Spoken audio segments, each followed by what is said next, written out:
ബിസ്മില്ലാഹിർ റഹ്മാനിർ റഹീം. അൽഹംദുലില്ലാഹ് വസ്സലാത്തു വസ്സലാമു അലാ റസൂലില്ലാഹ് വഅലാ ആലിഹി വഅസ്ഹാബിഹി അജ്മഈൻ.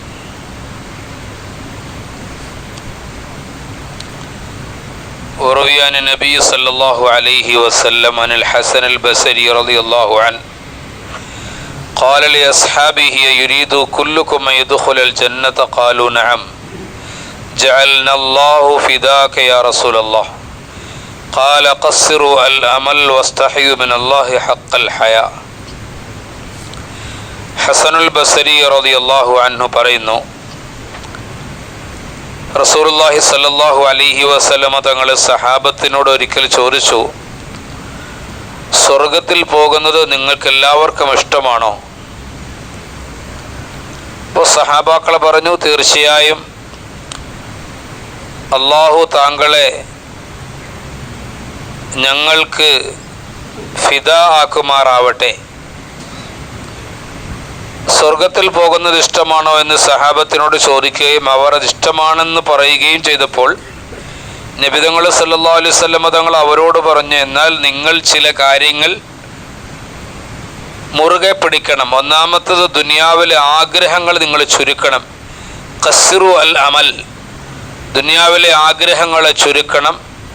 അള്ളാഹുവിനോട് ശരിയായ നിലയിൽ ലജ്ജയുള്ളവരാകണം. രണ്ട് കാര്യങ്ങൾ പറഞ്ഞു. അപ്പോൾ സഹാബത്ത് നബി തങ്ങൾ സല്ലല്ലാഹു അലൈഹി വസല്ലം തങ്ങളോട് പറഞ്ഞു, ഞങ്ങൾക്കെല്ലാവർക്കും അള്ളാഹുവിനോട് ലജ്ജയാണല്ലോ, അത് മതിയോ എന്ന് ചോദിച്ചു. അപ്പോൾ നബി തങ്ങൾ സല്ലല്ലാഹു അലൈഹി വസല്ലം സഹാബത്തിനോട് പറഞ്ഞു, ഞാൻ ഉദ്ദേശിച്ച ലജ്ജ അതല്ല, മറിച്ച് അള്ളാഹുവിനോട് നിങ്ങൾ ലജ്ജിക്കണമെന്ന് പറഞ്ഞാൽ നിങ്ങൾ മരണത്തെക്കുറിച്ചും ഖബർസ്ഥാനിലുള്ള ജീവിതത്തെക്കുറിച്ചും അധികമായി നിങ്ങൾ ഓർത്തുകൊണ്ടിരിക്കണം. രണ്ടാമതായി, നിങ്ങളുടെ വയറിനെയും അതിന് ചുറ്റുമുള്ള അവയവങ്ങളെയും ഹറാമ് ഭക്ഷിക്കുന്നതിൽ നിന്ന് സൂക്ഷിച്ചു കൊള്ളണം. രണ്ടാമത്തെ കാര്യം. ഒന്നാമത്തെ കാര്യം എന്താ? മരണത്തെയും മരണശേഷം വരാൻ പോകുന്ന നീണ്ടകാല ജീവിതത്തെയും നിങ്ങൾ എപ്പോഴും ഓർക്കണം. രണ്ടാമത്തത്, വയറിനെയും വയറുമായി ബന്ധപ്പെട്ട അവയവങ്ങളെയും ഹറാമ് കഴിക്കുന്നതിൽ നിന്ന് സൂക്ഷിക്കണം. രണ്ട് കാര്യമായി. മൂന്നാമത് റസൂലുള്ളാഹി സ്വല്ലല്ലാഹു അലൈഹി വസല്ലം പറഞ്ഞു, തലയ്ക്ക് ചുറ്റുമുള്ള അവയവങ്ങളെ സൂക്ഷിച്ച് നിങ്ങൾ ഉപയോഗിക്കണം. തലയ്ക്ക് ചുറ്റുമുള്ള അവയവങ്ങൾ എന്ന് പറഞ്ഞാൽ എന്താണ്? മനുഷ്യൻ്റെ കണ്ണ്, അവൻ്റെ ചെവി, അവൻ്റെ നാവ്,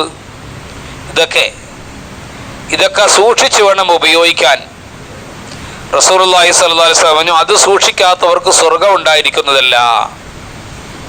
കാരണം മനുഷ്യനെ ഏറ്റവും കൂടുതലായി നരകത്തിൽ കൊണ്ടുപോകുന്ന രണ്ട് വസ്തുക്കളെ കുറിച്ച് റസൂലുള്ളാഹി തങ്ങൾ പറഞ്ഞതിൽ ഒന്ന് മനുഷ്യൻ്റെ നാവാണ്. നാവ് കൊണ്ട് മനുഷ്യൻ അനാവശ്യങ്ങൾ പറയും. അപ്പോൾ അവൻ അത് കാരണമായി നരകത്തിൽ പോകുമെന്ന് റസൂലുള്ളാഹി സ്വല്ലല്ലാഹു അലൈഹി വസല്ലം പറഞ്ഞു. യുദ്ധവേളയാണ് ഒരിക്കൽ ഒരു മനുഷ്യൻ യുദ്ധത്തിൽ ഷഹീദായി.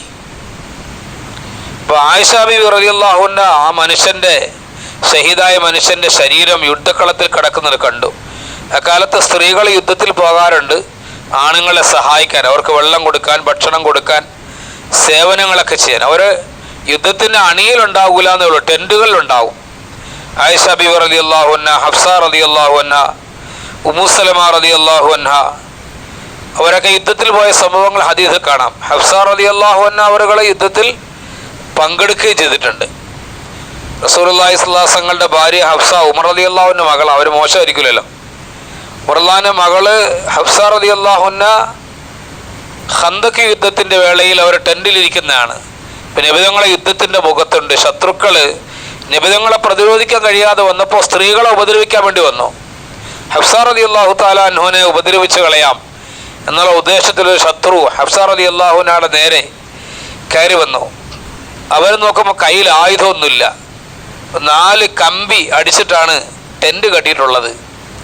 അവർ കയ്യിൽ ആയുധം ഇല്ലാത്തതുകൊണ്ട് അവർ പെട്ടെന്ന് ഒരു ടെൻറ്റിൻ്റെ കമ്പി ഊരിയെടുത്തു. എന്നിട്ട് വന്ന ശത്രുവിനെ പ്രതിരോധിക്കുക മാത്രമല്ല, തലക്കടിയേറ്റ് അദ്ദേഹം അവിടെ വീഴുകയും ചെയ്തു. എഴുന്നേറ്റില്ല. റസൂലുള്ളാഹി സ്വല്ലല്ലാഹു അലൈഹി വസല്ലം വന്നപ്പോൾ പ്രധാന ഒരാളാണ് തലക്കടിയേറ്റ് കിടക്കുന്നത്. നിങ്ങൾ പറഞ്ഞു, കാര്യം കഴിച്ചേക്കാൻ പറഞ്ഞു, ഇനി നോക്കിയിരുന്നിട്ട് കാര്യമില്ല. സഹാബാക്കൾ അവരെ തല വെട്ടിയെടുത്തു.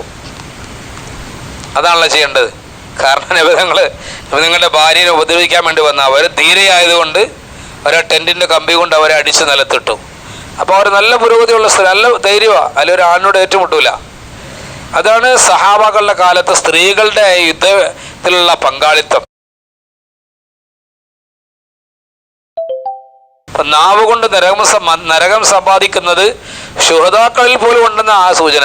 അത്ര അപകടം പിടിച്ച സാധനമാണ് നാവ് എന്ന് പറയുന്നത്. സൂക്ഷിച്ച് ഉപയോഗിച്ചില്ലെങ്കിൽ മനുഷ്യനെ നരകത്തിലേക്ക് എത്തിക്കുമെന്ന് സയ്യിദുനാ റസൂലുള്ളാഹി. അവിടെ ഈ ഹദീസിൽ വ്യക്തമായി പറഞ്ഞു, നാവ് തലയും തലയ്ക്ക് ചുറ്റുമുള്ള അവയവങ്ങളും സൂക്ഷിച്ചവർക്ക് മാത്രമാണ് എന്ത് സ്വർഗമുള്ളത് എന്ന് നബി. അല്ലാഹു സുബ്ഹാനഹു വ തആല മനസ്സിലാക്കി സൂക്ഷിക്കാൻ ഭാഗ്യം നൽകുമാറാവട്ടെ. സുബ്ഹാനക അല്ലാഹുമ്മ ബിഹംദിക അഷ്ഹദു അല്ലാ ഇലാഹ ഇല്ലാ അൻത അസ്തഗ്ഫിറുക വ അത്തൂബു ഇലൈക്.